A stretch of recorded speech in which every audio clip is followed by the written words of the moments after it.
How are you? What have you been doing lately? What's up? Those are just some of the phrases that we say when we want to talk to someone, or when we want to start a conversation, especially with people that we don't know.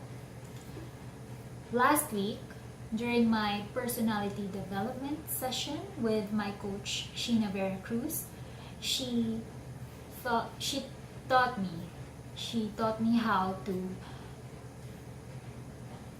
start small talks and grow it into a meaningful and organic conversation.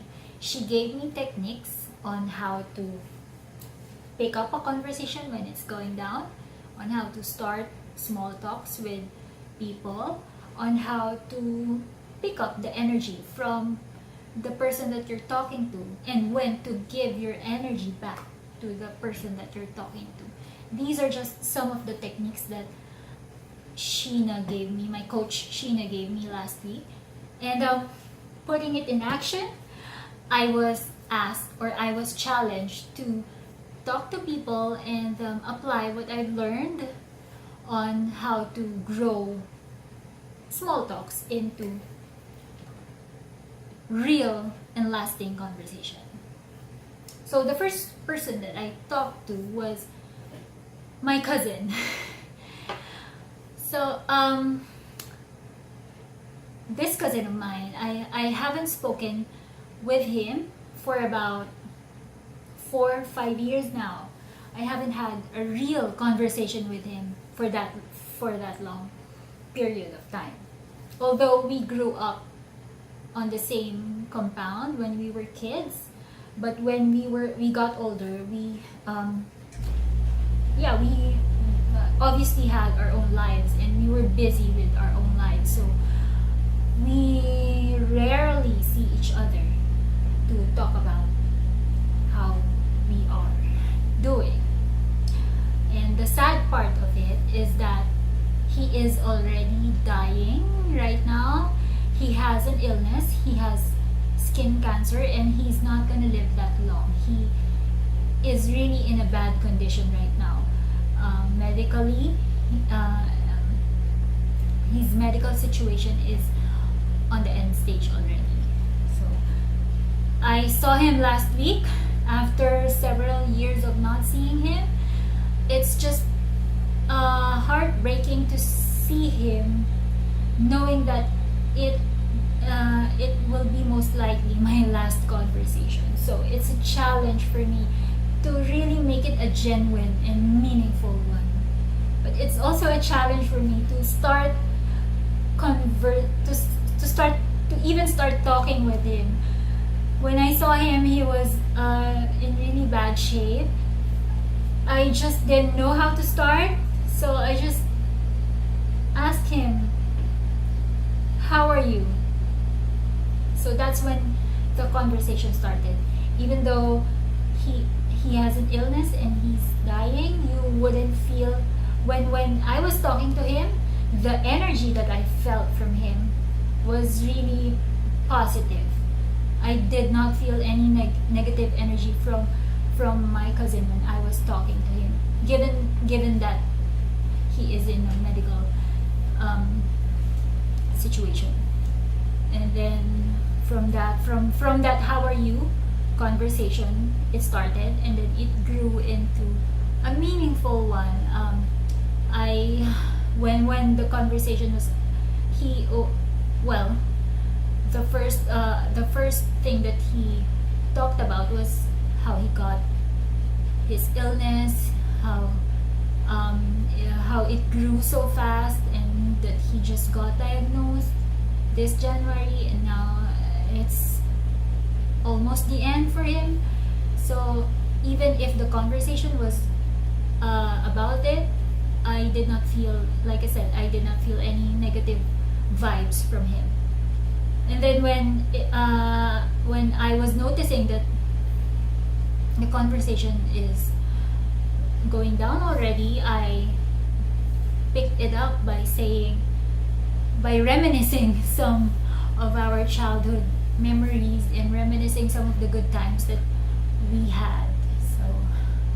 So there, it was a very heartfelt and yeah, it's just genuine. It's sad it's sad for me because I really don't know what to feel when I saw him, when I saw how bad he was. So, but yeah, it was a meaningful and memorable conversation that I had with him. So that's the first person. The second person that I talked to was my gym coach. So I started going to the gym this Monday actually, every morning. And then one of the coaches, or the coach who's coaching me in the gym right now, I started talking to him during my first day. I started talking to him by asking how long he has been teaching in the gym, how long he has been into fitness, and then usual small talks. And when I noticed that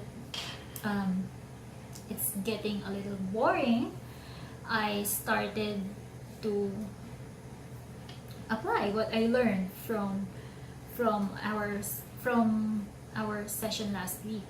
So I started to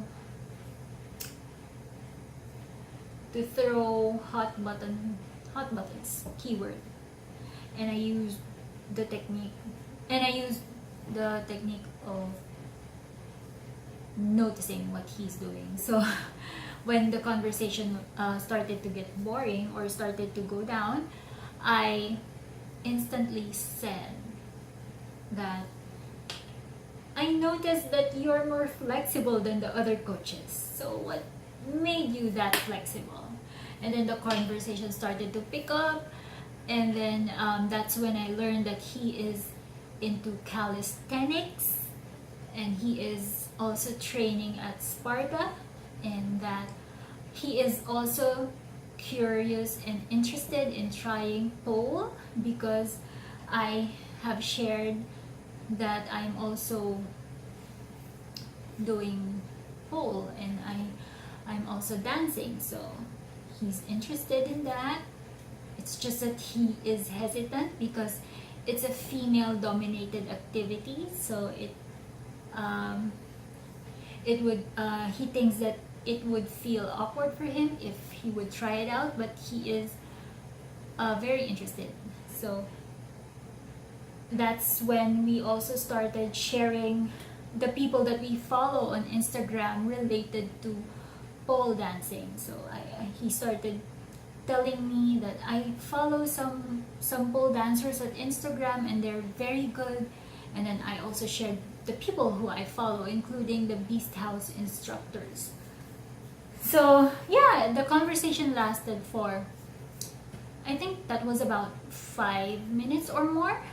And then when he noticed that we were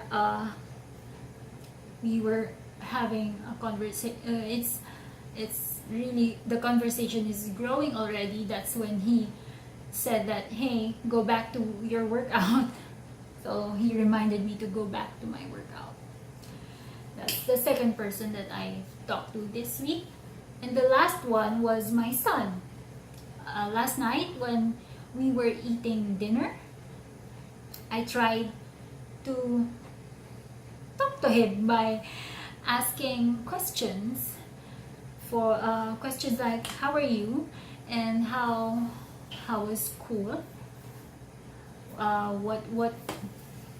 what made you happy this week.